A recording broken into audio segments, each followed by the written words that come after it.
AJ? Yes. Kim Marie? Yes. David? Yes. Motion carries. All right. And so honor and excellence is the next item up. I see Dallas approaching the podium. Yes.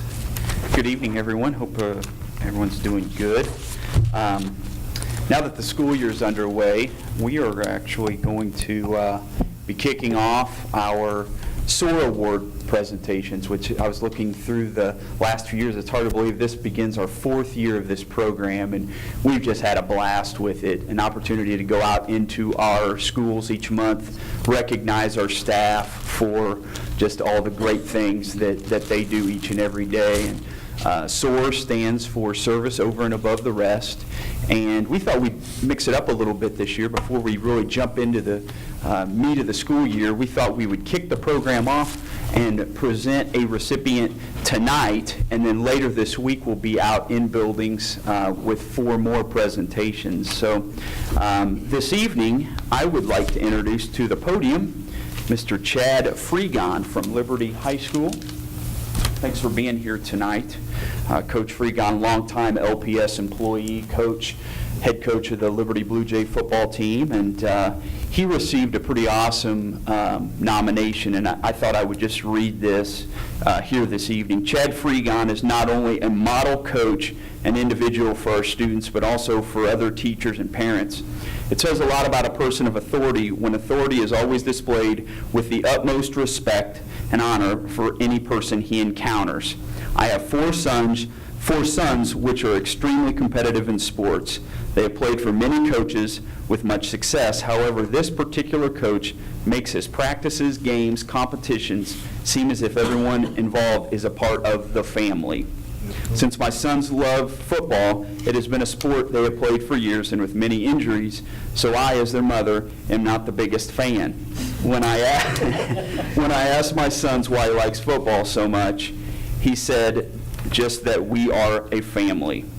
I soon got to see for myself just how much of a family member he feels like when a couple weeks ago my son was injured and most likely out for the season. While we were at the hospital, Chad Freegon shows up to offer any support he could and thank my son for his exceptional effort. My son not once ever complained at going to the 6 a.m. practices most of the summer. He never missed and even almost seemed excited to go. This is just one example of the respect that students, parents, and teachers have for this man. He has made a complete difference in my son's life, and I am grateful and thankful for that. I would love to see him recognized for these good deeds and genuine caring heart. So I have known him as well for many years and know that he'd do anything for anybody in this district. And I'll tell you, I told him as his daughters who are with him tonight, as they walked in, I said, this is a moment that I feel really, really old, because I remember when they were both about this tall. So it's great to have him with us this evening. And as part of the program, we have a certificate for you, Coach Freegon. And then Commerce Bank is again our sponsor this year, and Brett Daffern with Commerce will be with us on Thursday, but we have a gift card for you as well for this, and we congratulate you on a job well done. Thank you.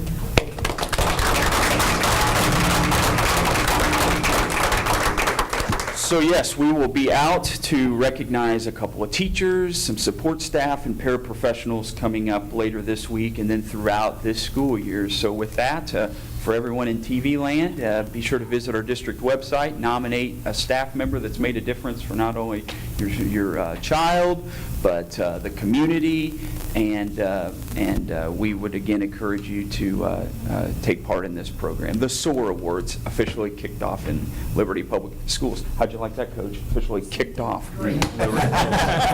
That's it for honoring excellence this evening.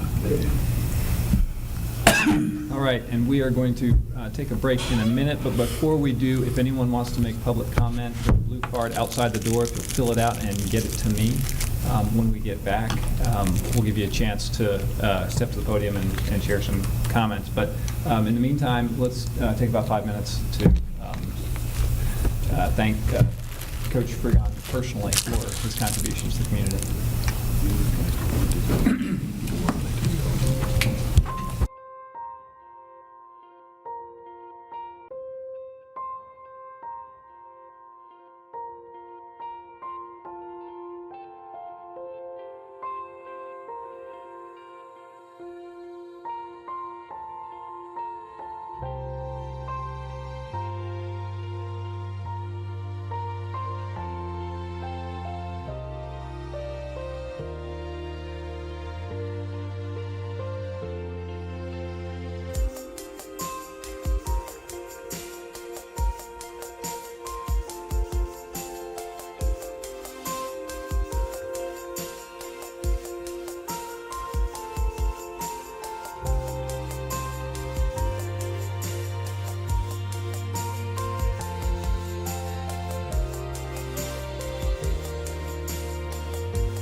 to the point of the agenda where we do public comment. And a little intro before we call our person up, but people addressing the board will be asked to not repeat what someone else before has said. Persons wishing to address any subject concerning Liberty Public Schools and/or education may do so at the podium. Persons addressing the board are asked to keep their remarks concise and to the point. Each speaker shall be limited to 3 minutes. A person or persons may speak only once during the meeting. Concerns brought forward during public comment may be addressed by the superintendent or appropriate staff members, usually within the week. And just for fair warning, the board does not address concerns in the course of the public comment, but rather asks the administration to follow up on those, partly because the topics have not been posted in advance for the public to be aware, and the board to discuss those topics. So I have 1 card. Was there anyone else that had a card? All right, then Jody Forker, if you'd like to come to the podium. Hi, I'm Jody Forker, and I have 3 students here at Liberty Public Schools. But I'm most concerned with my daughter who attends Warren Hills. She's a 4th grader, and this year we've only been given 5 teachers. Last year we had 6. Her current teacher has 28 kids in his class, as well as there's other teachers that have 27, 28. I believe the last count was 135 4th graders for Warren Hills.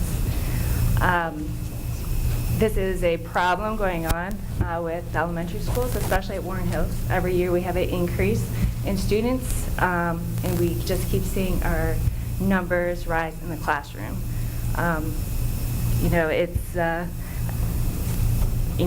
guess it was a little concern because last year we had 6 teachers, and so we had 24, 25 kids in the class.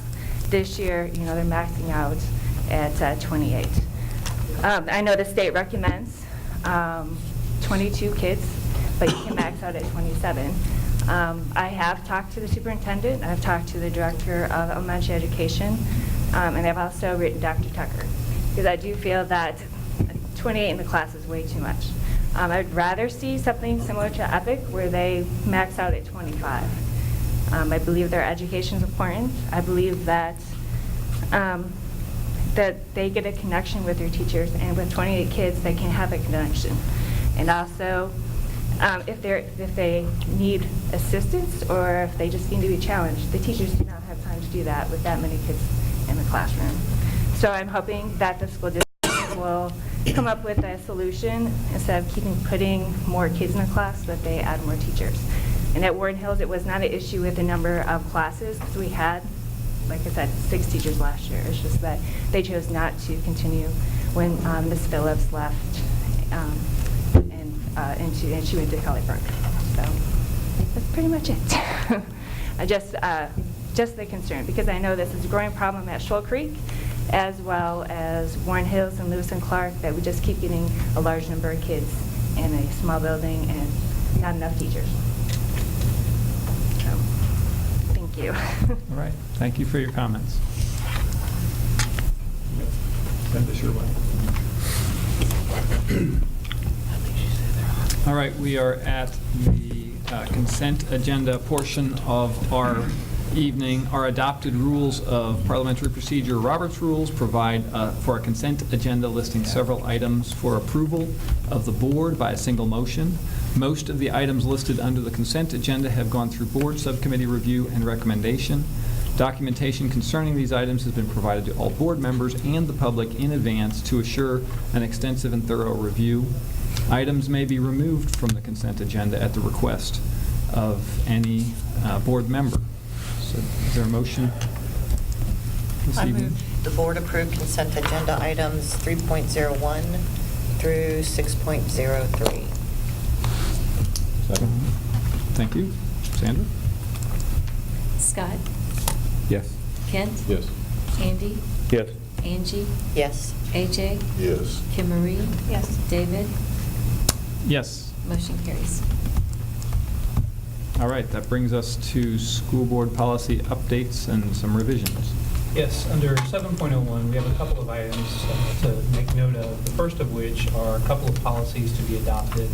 The first is GCBDA regarding professional staff short-term leaves. and then GDBDA support staff leaves. So we're going to recommend this evening that you adopt those policies.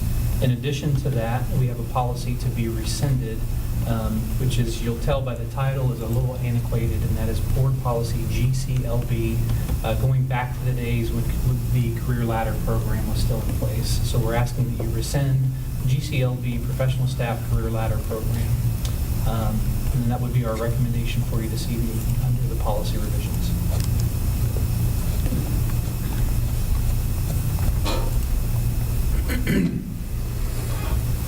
I move the board adopt policies GCBDA and GDBDA and rescind policy GCLB. Second.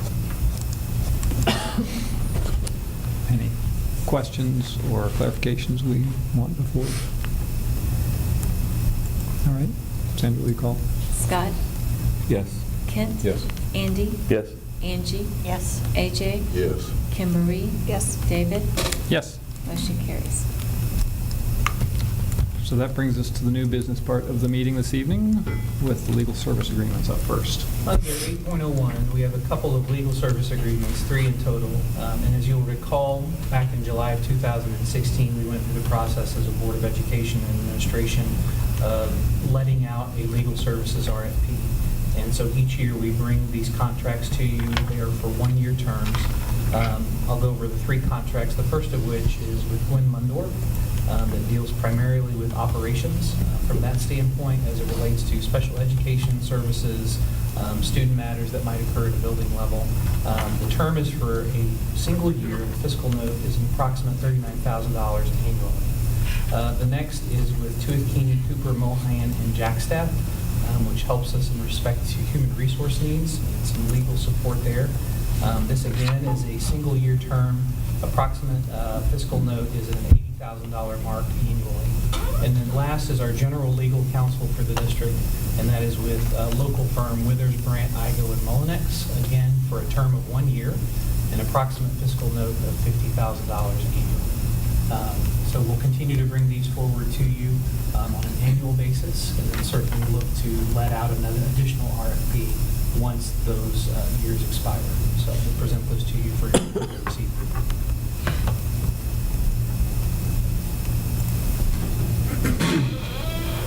Don't necessarily need to know who, but were there other firms that submitted? So not with this, but when we went through the RFP process back in July of 2016, there were. And so as you look to board policy, that initial RFP gives the window for which those services apply, and then the option to renew annually. And then at the end of about that 4 to 5 year window, that's when we solicited out for an additional RFP and responses. So does that clarify your question? Okay. Any other questions on the agreements? I move the board approve legal services agreements with the firms of Gwen Mundorf LLC, Tuath, Keeney, Cooper, Mohan, and Jackstaff PC, and Withers, Brandt, Igo, and Mullinex. Second. Thank you. Sandra? Scott? Yes. Kent? Yes. Andy? Yes. Angie? Yes. AJ? Yes. Kim Marie? Yes. David? Yes. Motion carries. All right, contracts and purchases. Contracts and purchases, there are a few that we've presented to you this evening for first read and approval. Some of these are minor amounts and also time-bound, in that we need a relatively quick turnaround, often associated with services being provided specifically to students that are in need of either tutoring services or other things that might be called for in an IEP. The first of which is A1 Rentals. You can see the term for a 2-month period of a $225 note. And then next one is with Kathleen McClaskey, Make Learning Personal, a 7-month term, in and around a book study that the Liberty High School staff is conducting at a $1,200 fiscal note. The next one is unique in the change that we're making within transportation and how we handle fuel, and that is WEX Fuel Card Services. And I've actually asked Mr. Anderson to speak to that briefly. Sure, thank you. So this is actually part of a 2-step kind of change that we're trying to move forward. We presently, most of our white fleet, which is on regular fuel, non-blended fuel, uses the pump that's at the ground shop. And so one of the things that we've been exploring and are recommending moving in this direction is it's a program run through our co-op, and it's very common. The City of Liberty has been a long time customer of this, and really what it allows us to do is to go out and grab the nearest pump when we're out and about in the field. The upside to that is, in the analysis that I provided last week, there will be a net cost save to the district by moving in this direction because of the discounts and not paying the tax and not having to worry about the handling of fuel and supplying it to the tank at the ground shop. So there's a benefit there. The WEX card is also nice in that it allows for out-of-district, also for the yellow fleet. When buses go out of district, they can now use that card and will get a credit and discount on those transactions as well, so that really is another benefit. The other part or reason behind this is we've been spending quite a bit of time investigating Liberty High site for future potential additional space for parking or other purposes, and that's a prime location to be captured off for parking. And so what this will allow us to do is we'll transition away from needing the pump and the tank that is currently located at the ground shop, or the former ground shop. We'll go to this new program, and then we will decommission the tank, and then we'll eventually clear it out and then create a larger parking area right there. And so I think they kind of work hand in hand. It's a win-win as far as we're concerned, and the guys in the field are very excited in that they don't always have to now come back to grounds when they're running low on fuel. They can just be out in district, so it saves some of that back and forth as well. So we're pretty excited about putting that in place. We did, when I was at the City of Liberty, we at the time went in that direction, and they've had great success with it over the years, and recommend it. And it's another step in cleaning up that highly visible area right there on Conister that's been an eyesore forever. New time. Other questions for Mr. Anderson? There are 3 other contracts then that I wanted to make mention of to provide tutoring services through the girls' home, boys' home, as well as support for students through St. James Catholic Church with Kathleen Ricker, Rosalind McNeil, and then C.P. Anderson to provide services through Title I funding to a fiscal note of $5,000 per contract for each term for 1-year terms under each of the 3 contracts. So those are the items that we would present for your approval this evening as it relates to contracts and purchases.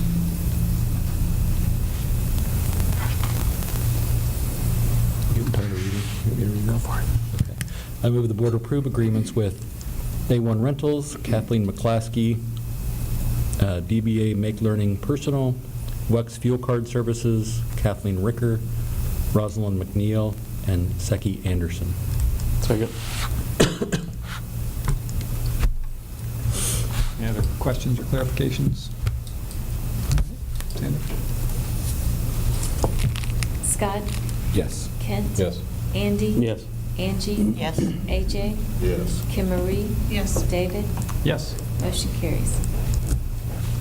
Local compliance plan is up next. Yes, 8.03 relates to how our district stays compliant with state regulations related specifically to Part B of IDEA, which is the Individuals with Disabilities Education Act.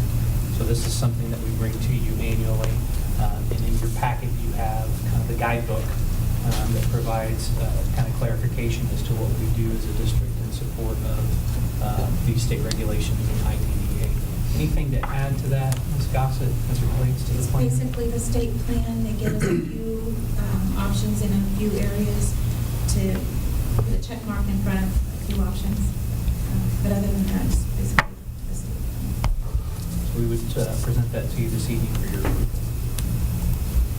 approval. I move the board adopt the local compliance plan as presented. Jump in there. You were going. I was just. Scott? Yes. Kent? Yes. Andy? Yes. Angie? Yes. AJ? Yes. Kim Marie? Yes. David? Yes. Motion carries. All right. Insurance utilization and recommendation. This might be Maybe a little meatier. A little lengthier. And this is not new information to us, in that we started this conversation back at our study session a as you'll recall, at the beginning of the month of September. In your board documentation, you have several documents, two of which I want to point out. The first is a letter from me to the Board of Education, kind of overviewing kind of the key takeaways from the Team Liberty recommendation to the superintendent. And then the second documentation is Dr. Vogelar's thorough assessment and product of Team Liberty's work as it relates to the renewal, which we're going to dive a little bit deeper into this evening. A couple of quick things before I turn it over to Dr. Vogelar, the first of which is that our renewal, through a process of negotiating it down, came back in total, in aggregate, with a reduction in premiums to the tune of just under 1% or 0.9%, equating to the savings of about $108,350. So that's the first thing I wanted to mention. Secondly, in negotiating into the 2019 renewal, we're able to capture a cap at this point not to exceed 7%. And then in addition, the recommendation that's presented this evening for first read kind of captures the additional insurance coverages of vision, dental, life, voluntary life, short-term disability, and long-term disability, all of which remain unchanged from 2018, from what was agreed on in 2017. And then the last thing that I would point out is that we will have time between now and our October meeting. Team Liberty will meet once again. I appreciate the work of all of our Team Liberty members, the committee, and the in-depth discussion and dialogue that they've had. These are difficult conversations to have because it impacts every single one of our employees and our staff, our team. Nonetheless, Team Liberty is committed to communicating, hopefully effectively and one-on-one with individuals as questions arise. But we certainly know that between now and October, we'll have some additional conversations. The timeliness of it is that we are looking to bringing that back to the Board of Education October 17th, because as soon as the insurance renewal is approved, that evening or that next day, we begin the process of transitioning in that we want to ensure everything is in place by the start of January. So with that said, we'll turn it over to Dr. Vogelar to review the highlights from his presentation. Yes, thank you very much, and I do, along with Cindy Sullivan, just speak on behalf of the work of Team Liberty a lot. A conversation went into this. Angie was present for that conversation. This was a heavy year, I think, in terms of wrestling through the benefits renewal process, because there are several pain points in the midst of several positives that came out of that. The insurance renewal slide deck that I've uploaded goes into a lot of detail on our utilization patterns that are kind of contributing to this forecasting trend. For the purpose of tonight, I've pulled out just the important ones, so the vision, the dental, the life, disability. It's in the slide deck, but I won't touch on that because, as Dr. Tucker said, those are unchanged going into plan year 18 as a result of previous year's negotiated price locks. But with regard to our medical utilization, we are trending upward. This is reduced to per member per month dollar amounts in comparison from our current 12-month trend, and then how we compare to just 1 year prior to that. So you see that all employees and retirees across all plans, current per member per month expenditures were $394. In the prior 12 years was $3.52, which is an 11.9% increase. And we're all faced, and we're seeing our colleagues faced in other districts with these double-digit trends. You know, CPI is around 2%, but insurance renewal trends are in the double digits consistently. That's a trend we've been able to avoid. In Liberty Public Schools, we've taken several great steps in mitigating that as much as possible, but we know that ultimately there's only 3 levers that you can pull to deal with the health insurance, and that's claims utilization. And if that lever is not something you can pull, then it's got to be plan design changes. And if you don't pull that lever, then you're pulling a lever around your network, a narrower network. And so I'll talk more about that specifically later, but you'll see our trends pretty much across the board in medical are up. Dental and vision trends are up as well, but because those are price locked, again, there won't be an impact in plan year 2018. Another way to look at exactly what this trend looks like is by looking at the claims data per member per month, but up against our trailing 12-month trend, because that's where you see over time that gold line is slowly going up to, and in fact the last month exceeded the contractual claims per member per month. And that is the hallmark of a renewal that comes back. And our renewal came back, if we don't change anything, at 9.6% increase, which actually was negotiated down from a double-digit increase. So that was the trend that we're on. As far as actual utilizations, our top inpatient facilities usage, you see that kind of the top 9 claims there, and specifically North Kansas City University of Kansas Hospital. You see St. Luke's on there, Liberty Hospital, Children's Mercy. These are all, predominantly the inpatient facilities of choice, and you see the number of services and the amount paid per service. What's interesting to note is that with regard to Dr. Tucker's mention of the recommendation and the narrowing of the network, I've drawn out the services that would be in the Blue Select Plus network, which is part of the recommendation. And those are North Kansas City, University of Kansas, Liberty Hospital, and Children's Mercy, and that accounts for 82% of the top inpatient usage for the last 12 months. So even though the narrowing of the network will exclude some hospitals and some services, predominantly a significant amount of the services still are within the planned network according to the recommended renewal. For outpatient services, these are services where somebody would need to go in and get treatment, but they're released. It's not an overnight hospital stay. Again, you see that top 10 utilization and where those lay. And then with regard, again, to the change in network recommendation that I'll be getting to in a moment that Dr. Tucker alluded to, 90% of the services over the last 12 months were at hospitals that are still within the Blue Select Plus network, and you see those identified there. The recommendation that was spoken about just a few minutes ago specifically is that with regard to dental and vision, we don't recommend any deviation because we've negotiated, actually 2 years ago, we've negotiated a price lock for the next 3 years, so 2018 is the third and final year of that price lock, so no recommended change there. The changes really are around the medical, and this is where over the course of 2 Team Liberty meetings, full-day meetings, so about 16 hours or so of conversation and dialogue around this, produced this recommendation knowing that it's not ideal and it's not something that we are excited to have to go down this path, but really feel that with regard to what's in the best interest of the district and its employees for the long haul, this is the recommendation that was presented, and that's with regard to medical, staying with Blue Cross Blue Shield of Kansas City. Currently, we offer 6 different options to all employees, so that would narrow down to 3, maybe 4, and I'll mention that in a minute, but Team Liberty is going to look at another option that might create a little more affordability for folks with dependent care or full family medical. I'll get to that in a minute. But moving from 6 down to 3 is part of this recommendation, and possibly 4.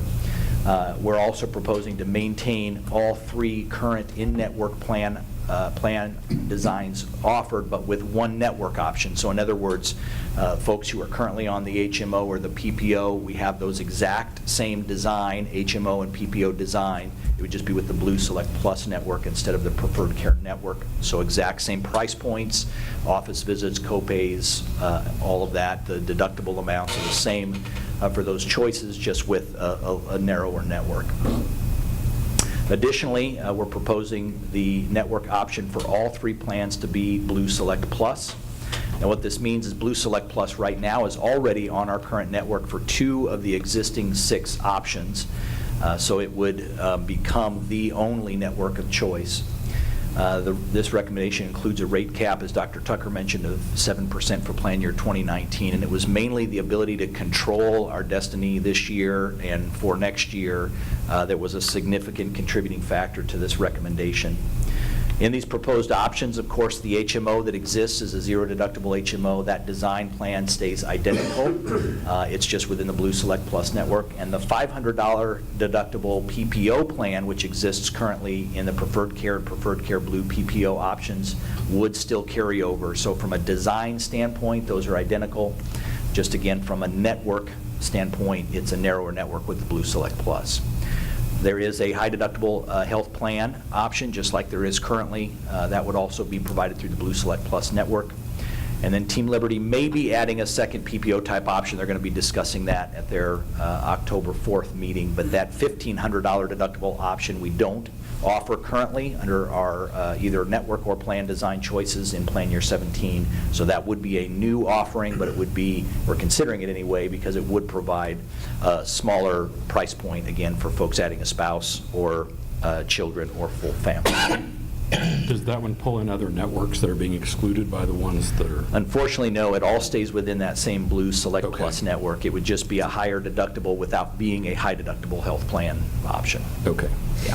So, and it, we can talk about it during the discussion portion, but the adding of just one option that would include the broader St. Luke's or Mosaic option completely eliminates the $2.7 million of savings over 2 years, and that would have to be absorbed either through, cost sharing across all plans affecting all employees, or something that the district would pay some portion of it and then not have access to that fund for other purposes. And so that was part of what factored into that.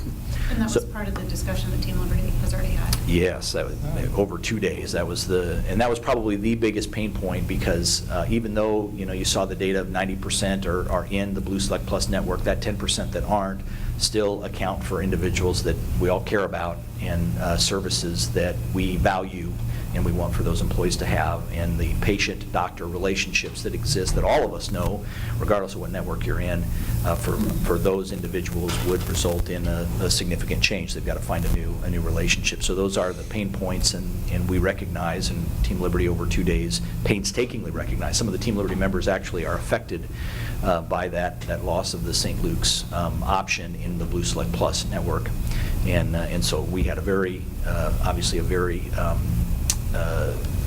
deep and even intimate conversation with folks right there around the table who are among the affected. Included in this renewal is also something called an active choice mail order program. We got a 0.67% reduction for doing this, and what it does is it allows everyone who has what's known as a maintenance medication, something they have to take every month, to have the option to do it through Express Scripts, which is a mail order mechanism. Not all maintenance medications would apply to that, but some do, and it could be a cost savings to the individual employee. So everyone in that category would call and just let them know either way, whether they want mail order or they want to continue to go to their pharmacy of choice. But by adding that mechanism in there, we receive another 0.67% reduction in our premium rates. So that's also part of the recommendation. So this is the data that Holmes Murphy presented to Team Liberty. Obviously, they presented a lot of information. We've shared some of that with you, but this is probably the most telling. You'll see this is the overall fiscal swing, and the knowns by going with the Blue Select Plus network are that we know that to stay with the status quo means a 9.6% increase in Plan Year 2018 to stay with the status quo, or to move to the Blue Select Plus network, which is the narrower network, and receive a 0.9% reduction. So that's a savings of $108,000 in year one. Year two is where it becomes a little bit speculative. We know by going to the Blue Select Plus network that we will be capped at 7%. That doesn't mean it will be a 7% renewal. It's obviously based on your trailing 12-month trend, but it won't be any higher than 7%, even if the trend would give evidence to a higher renewal than 7%. It's capped at 7%. That's still a lot better than 9 and then another 10. Well, the 9.6 with our trend, you remember that gold bar, that trailing 12-month trend that was exceeding the contractual per member per month premiums, that is on pace to be easily a 10% 2019 renewal if we stay with the status quo. That's actually being fairly modest because it could be 12 or 14. It just depends on what that trailing 12-month trend is. So with an assumption of a 10% renewal in the status quo in Plan Year 19 and the full knowledge of that 7% cap, that's where you get that $2.7 million in savings over 2 years, okay? And that obviously was probably the crux of the difficult decision, because you're talking about a savings of 2.7 or more over 2 years versus that individual level employee-doctor relationship, which is something we all value for every one of our doctor-patient relationships, but knowing that some folks will have to find a new doctor, of course, creates a very powerful pain point for all involved. In the end, I will say, in Team Liberty, even among those who are facing having to find new doctors, recognize the need to go in this direction. that to ignore it, we're just talking about a difference of $2.7 million in 2 years. That doesn't even take into account a plan year 20 pathway or 21 or 22, because this road that we're on, of course, is leading to this hand-over-glove increase in premiums that we've got to figure out how to mitigate. The state of healthcare in our country is a hot topic everywhere, and it's not an easy topic to dive into. And Angie can attest to the tears and conversation in Team Liberty to get to this point. But nonetheless, we recognize if we don't do this now, we're talking about an exponential cost to the district over time that can impact several decisions that we have to make down the road. So that was probably the most powerful, I think, data point of what Holmes Murphy presented. They did present other information. This side-by-side is hard to read on here, but you can see it of what's uploaded on board docs. But basically, it shows you that the Blue Select Plus side-by-side comparison, what the cost savings would be to the individual employee who would have to pick up child or spouse or full family insurance. And you see that folks who are on the current HMO crossing over to the Blue Select Plus HMO equivalent, which is at zero deductible, you see a monthly savings, and what's parenthetically referenced there in monthly savings is over current, not over renewal. So if we went with the status quo, the renewal on there is $133.81 for full family.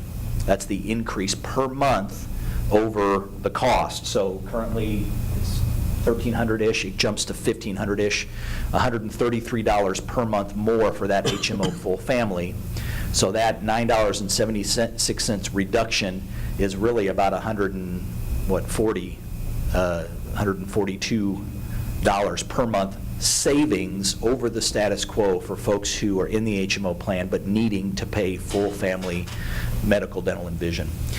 This was an important thing to Team Liberty because during our roundtable conversations a year ago, that was a theme that came from just about every conversation, is that individual employees who have to pay for the full family medical are crying out for cheaper options. And so this path would allow at least for some control over that cost. Same thing with the folks who are in the PPO. That's the $500 deductible plan. There's a $500 deductible equivalent PPO type plan under the Blue Select Plus, and that also results in a savings for spouse, child, and full family.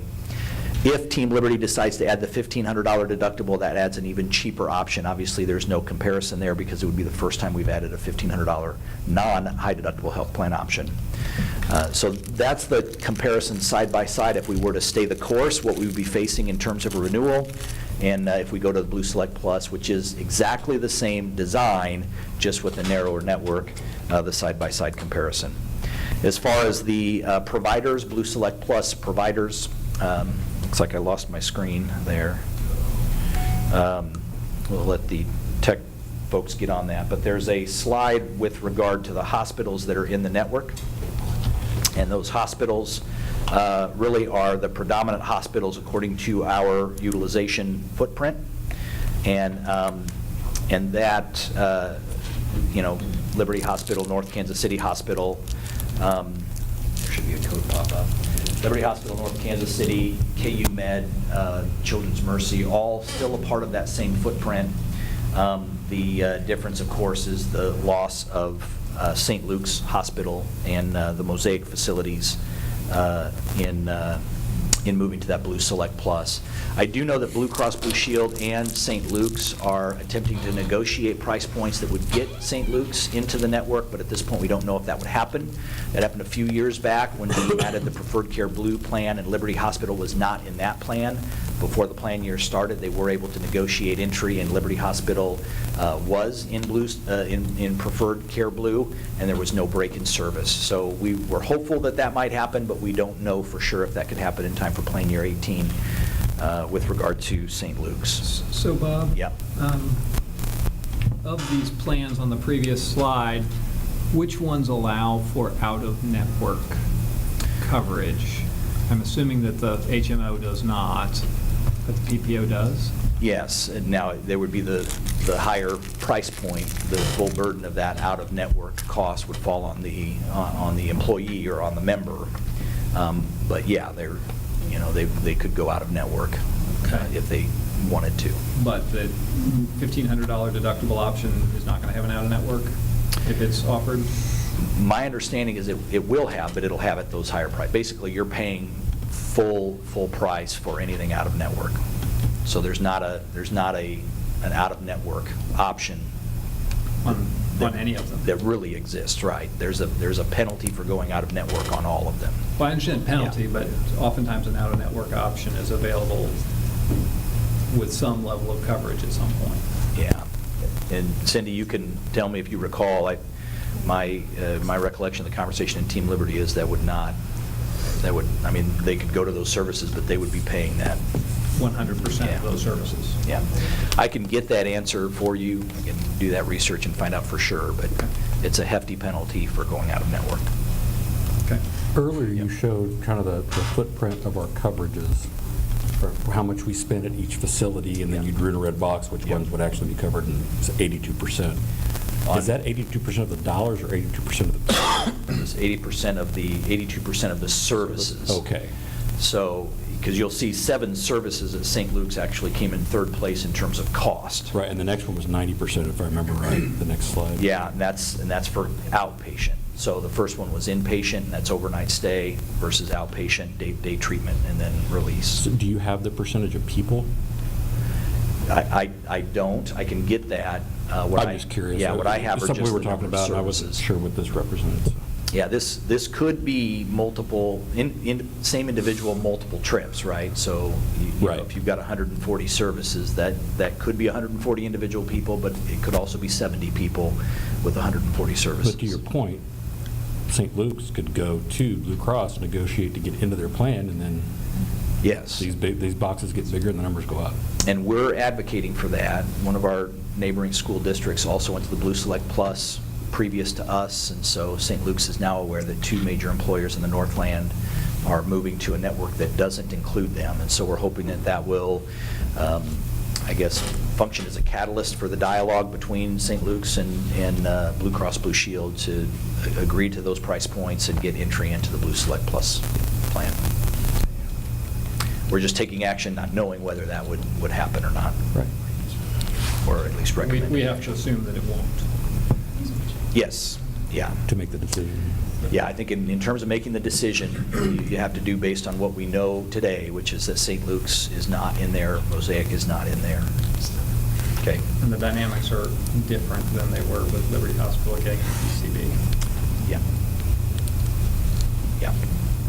So those are the hospitals in the Blue Select Plus, and you can see where the emptiness is here, where St. Luke's footprint would be. Top facility or providers that are not in the Blue Select Plus, I had Holmes Murphy pull out member count and claim count for those services. The facility name that's listed would be examples of facilities that are not in the Blue Select Plus footprint, so that slide is available for you to study as well. You see not only the allowed claim dollars associated with that, but the member count and the claim count specific to those services. And the interesting little factoid about the Clay Emergency Group, Yeah. being that the emergency docs at, isn't it Liberty Hospital? Yeah. Are not under the coverage? Is that how that went? In the emergency room, and what we found out post-Team Liberty is that they actually have changed those services, and so the Okay. emergency room docs, I'm told, are back in that. Now, the thing about emergency rooms is if you have an emergency visit on Blue Select Plus and you go to the emergency room, they will treat that service, right? The emergency care anywhere. If you're on vacation in New York and you have to make a trip to the emergency room, that you're not charged out-of-network prices for an emergency, a life and death emergency room trip. Voluntary benefits is the last part of that recommendation, and we've talked about this and approved this previously, so this is just by way of recollection. We're going to add 3 additional benefit offerings: cancer and critical illness coverage, accident plan, and identity theft to employees.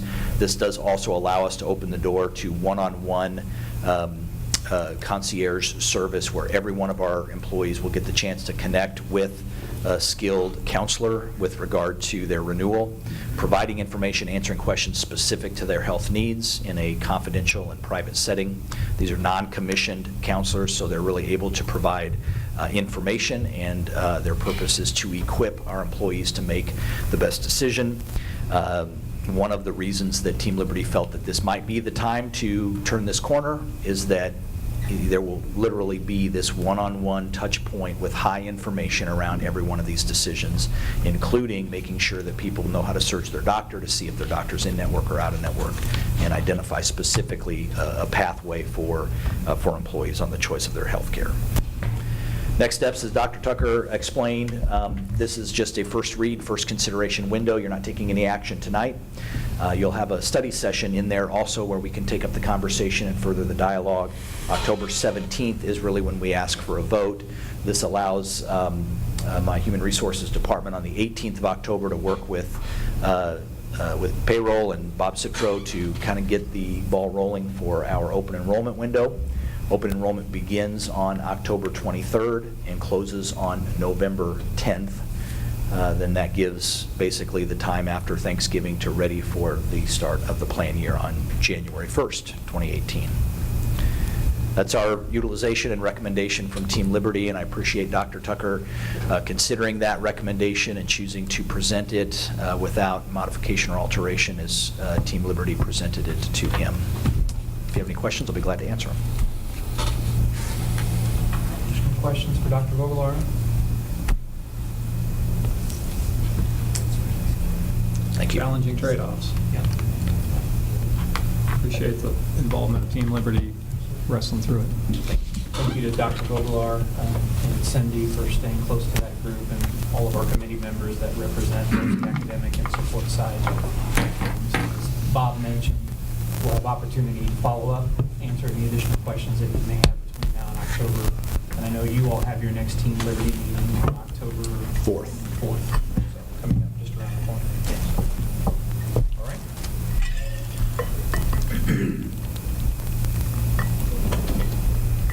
Okay, administrative reports.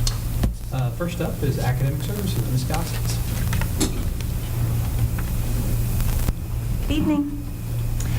I believe you have our report and then some evaluations and reports from various programs, but I wanted to highlight just a few things. Wanted to let you know that the learning round schedules are nearly complete, and we hope to invite or hope to have you attend if you'd like any of those, and we'll get that detailed schedule to you very soon. Just kind of finishing it up. And also wanted to point out that the elementary proficiency-based report card has been presented to parents, has had parent input, teacher input, and administrative input. And also, you can see that presentation that was made on the district website. So it's just right there on the front. And Ms.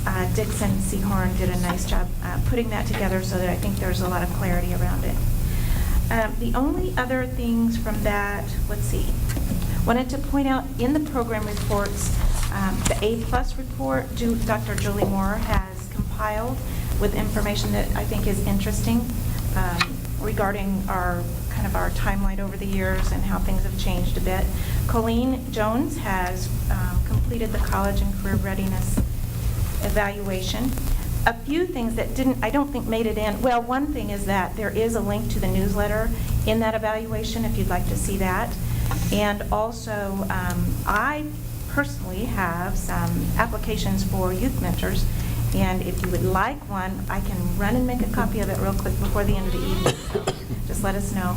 And then the STEAM bus, I know that most of you had the opportunity to tour the STEAM bus this evening, and if you didn't get to or you'd like to again, there will be a ribbon cutting at Lewis and Clark on October 12th at 4:30. And of course, if you did get the chance to get in there and see the fun things that are going on, I hope you appreciate that, and I hope you can make it on October 12th at 4:30 at Lewis and Clark. I believe those are the main. Oh, one other thing, I'm sorry. Also didn't make the report because it's just that recent, but about 100 families attended the Messy Mania on Saturday morning through Parents as Teachers. And that program now has grown to 447 active families. Of course, over the years, that program is has a fewer enrollment than it did prior, back in the day when we had more funding for it. I believe that's it. Any questions? Well, Questions for academic services? All right. Thank you, Ms. Gossett. Next up, 9.02 is Human Resources, Dr. Vogel. We've uploaded a report. I won't go through it, just highlighting the premium differential. What's reported in there is we're at 91.01% complete. I actually have updated numbers as of today. We're now at 92.68% complete. This is with regard to the premium differential that would cause an employee to pay $50 a month toward the cost of their health insurance if they don't meet the health risk assessment screening or earn 3,000 points over the course of the year. So Rebecca Fisher is all over it, way ahead of the pace from last year. I think last year at this time we were in the 70s somewhere percentile. We're at 92.68. So I'm very encouraged with the work that she's doing to ensure that every employee that wants to avoid that premium differential can do so. Questions regarding human resources report? Next, under 9.03 is our finance report. Ms. Sullivan. Just a couple of things to highlight for you. Last week late, we did receive our draft of our audit report, so we will begin going through that, proofing it to prepare for them to come to the October regular board meeting to present that to you. We also met with the Audit and Finance Committee last night. They also had a chance to talk with Diana Klosterman and review that audit report. So they got a good first look at it, and we'll be able to proof it as well. Got a copy of that. As I said, they met last night. They went over our financial statements, report from the administration, and not have anything from them to bring back to you. Their next meeting will be December 18th. Questions for Cindy? Thank you, Cindy. Next up, under operations, 9.04, Mr. Anderson. A few items to highlight. First, out of the report, we'll just draw your attention to the back end. Last handful of pages have photographs of the completed work, both at both activities complexes and entries, and gives you a good snapshot if you haven't had a chance to visit those various sites. Related to the activities complex, is that the first phase is wrapping up or wrapped up, more or less. We're doing some minor issues remaining from the first round. We are working closely with the architect and engineer to get ready for Phase 2, which of course is the concession, restroom, and donor plaza. The plan at the moment is to put that out for bid here in the next couple weeks with the goal of having it in front of you all for consideration in October and jump right back into construction as the fall sports season comes to an end. And probably have construction running all the way into early, perhaps even kind of May of 2018. So we'll probably miss some of the track season to have that all complete and ready, but it'll be close. Also wanted to make note of the China Slaughter Reading Park project that you've driven by lately across the street from Franklin. They have made great headway over the past couple weeks. They've graded the site. They've added a sidewalk path. We'll be moving forward with landscaping here in the next week or two in cooperation with the City of Liberty, and then our staff will actually do all the labor. Working through some final steps of the project with the School District Foundation and coordinating with the East Liberty Arts Foundation as they get the statue ready, and then hopefully to have everything in place and complete by early spring of 18 as well. And so we're glad to kind of get that project moving. It's been on the books for some time. The last thing I just wanted to introduce, and I think there have been some conversations around the state of the tennis programs within the district. We've kept you up to speed on some of the changes that have occurred with our relationship with Clayview Country Club. We have gone through several changes over the last couple of years, both in terms of the rate of use to use the facilities and then the number of courts. Just recently, we're notified that we no longer have any access to their courts, which basically puts us in a position where both programs, so right now we're wrapping up the girls' season at both schools, JV and varsity, are sharing Bennett Park, which has 6 courts, and then they're also trying to use the 2 courts at Heritage as much as they can. So they're in kind of full scramble mode at the moment. Men's, boys' season starts in the spring, so we're beginning to have a pretty aggressive conversation about what to do next. Have had good conversations at the building level with ADs, have had some conversations with the city about potential for partnership with them. and would anticipate at the next study session probably get into some of this detail in terms of what we're finding and the benefits and the cost of either, really as it stands, would be building on site at either one or both schools, or perhaps looking at Bennett and doing something more significant there, or I think as a third option would be finding one site within the district, district property that would be a shared complex for both schools. So, or a combination of any of those. So much to tackle there, but we anticipate bringing that forward to you in a couple weeks because spring tennis is just around the corner. Questions for Mr. Anderson? Okay. The last item then under administration reports 9.05 is my report that is provided. I wanted to add a couple of items. As we've shared with a couple of our community groups, they're always curious as to what our enrollment is. And I know Dr. Lovelar included a graphic within his report as well, but I wanted to point out that as of earlier this week, 12,563 students in grades pre-K through grade 12 captures approximately 235 students at the Early Childhood Center. So we continue to grow and awaiting our demographers update here in the next month in and around what that trajectory looks like moving forward. I appreciate Mr. Ackerman and Lynn Martin and their help in setting up our Coffee with the Community series that reconvenes here this week in this room on September 21st, in which I'll be providing a district update. So look forward to sharing that. If you're here in person, it will certainly be archived on our district's webpage. A couple of things happening at the state level. If you followed the news here of late, we are still in the process with the State Board of Education of finalizing who will actually serve in those capacities, with some appointments being made, but then some individuals recusing themselves. So the governor is still in the process of making those finalized appointments. So we look forward to seeing how that plays out. State Board of Education actually met earlier this afternoon and completed their initial work as it relates to MSIP 6 and the recommendations that will go into what our next system of accountability and accreditation looks like. And so as of right now, we're entering into a public window of public comment to which we'll solicit at the state level feedback as it relates to MSIP 6. And then the State Board of Education will hear and finalize, hopefully approve, what MSIP 6 accreditation process will look like at their October meeting. So more to come in that respect.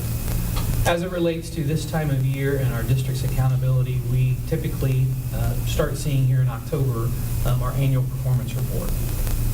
That could be delayed this year, primarily due to some assessment results that we're working through at the high school level, at the state level, as it relates to end-of-course exams for Algebra 1 and English Language Arts, specifically English 2. And that the tests are valid, but there's some questions surrounding the validity of preparing administration of the spring assessment in spring of 2017 with the spring of 2016 and then the preceding spring of 2015 assessment data. And so it appears as though Algebra 1 and ELA 2 will be omitted from the annual performance report, and they're in process of determining what that APR will actually look like. And so the State Department is pulling together a small work group to focus on assessment, of which we have been invited to the table to provide feedback. We look forward to meeting with them sometime later in October and sharing with them our concerns, but then also our suggestions in how we handle assessment and reporting on a timely basis as it relates to spring administration of both the MAP assessments, but also the end-of-course exams. Last thing that I would share is that we're already beginning conversations in and around the spring legislative session. Pre-filing will begin December 1st, and then the start of the legislative session later on in January of 2018. The Joint Committee on Education met last week with one topic, and that was charter school expansion, and heard varying points of view. We were present, shared some testimony in and around choice and how we believe we offer an exceptional choice in Liberty Public Schools, providing comprehensive high schools, providing unique programs and opportunities for kids. So we know that that conversation will be ongoing as the legislative session convenes with pre-filing of bills, but then also the start of the legislative session in January. Last thing I would mention in and around our legislative priorities is that we will be bringing to you some draft language and working through that in study sessions, and also looking to finalize that in December as we look to communicate with our area legislators prior to the start of that legislative session. So that would conclude my items, unless there are particular questions from the Board of Education.